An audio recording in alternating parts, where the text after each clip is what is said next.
तर नमस्कार मित्रांनो, तुम्हाला हॅपी दिवाळी ॲडव्हान्समध्ये. तर मित्रांनो, आज आपण घरावरती लायटिंग लावणार आहे. आपल्याकडे खूप साऱ्या लायटिंग वगैरे आहेत, तर थोड्याफार त्यातल्या चेक करायच्या बाकी आहे, ते आपण चेक करून घेऊ. आणि हे एक लायटिंग जी दुरुस्त केली मी, इथं फॉल्ट होता थोडाफार, तर मी दुरुस्त केला. चेक करून बघू आपण हे लायटिंग चालू होते की नाही होत.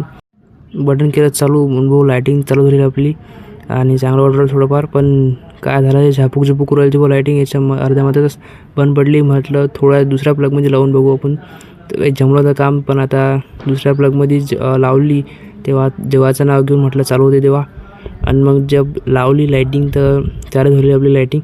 आणि फायनली आपला प्रयास हा सफल झाला, एक्सपेरिमेंट सफल झाला आपलं. आणि एवढी खुशी झाली की भयानक. आणि मित्रांनो, मग आपल्याकडे फायनल पूर्ण टोटल लायटिंग झालेली होती. आता फक्त लावायची देर होती, पण त्याच्यामध्ये हा एक फॉल्ट निघाला. ते तुषार फॉल्ट चेक करू राहिले ते. आणि फायनली आपण ते शोल्डिंग वगैरे केली. त्याच्यानंतर आणली आहे लायटिंग वरती लावायसाठी. आपल्याकडे खूप साऱ्या लायटिंग झालेल्या आहेत, त्यामधले स्कायकी लावायचे आहे. इथं एक लावून दिली. आणि नंतर मग टावरवर चढायचं होतं, तिथं लावून दिली लायटिंग. हे बघा, एकदम फायनली टोटल लायटिंग लावून घेतल्या. आणि इथं आपला CCTV कॅमेरा लावला होता. त्याच्यानंतर हे बघा, टावरवरती पण थोडीफार लायटिंग टाकून दिली. त्याच्यानंतर आपली बहीण छोटीशी रांगोळी काढून राहिली ती. म्हटलं बघा, पहिलीमध्येच आहे आणि चांगलीच रांगोळी काढली.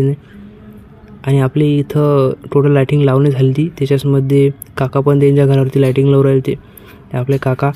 मग मला आठवण आली थोडंफार आपल्या घरामध्ये कारनामे करायला आपल्या लहान लहान बहिणींना, तर याच्यावरती थोडंफार रिकवर करून घेऊ. त्याच्यासाठी आपण आता काहीतरी नियोजन केलं, त्याच्यामध्ये आपल्याला वॉलपुट्टीसहित. तर आपल्याकडे वॉलपुट्टी आहे ते, आणि याला आपण शर्ट मी चेंज केला कारण की वॉलपुट्टी आपल्या अंगावरती पडू शकते त्यामुळे. आणि पुरं हे तयार झालेलं आहे. आता आपण याला अप्लाय करून टाकू तिथं. आणि इथंही काम जमत होतं, पण आपल्याला हा हत्यार आणणं पडला, ब्रश. आणि फायनली पूर्ण रिकवर झालेला आहे मित्रांनो. बघू शकता. तुम्हाला व्हिडिओ जर चांगला वाटला असेल, प्लीज मला लाईक करा, शेअर करा आणि भेटूया मित्रांनो पुढच्या व्हिडिओमध्ये.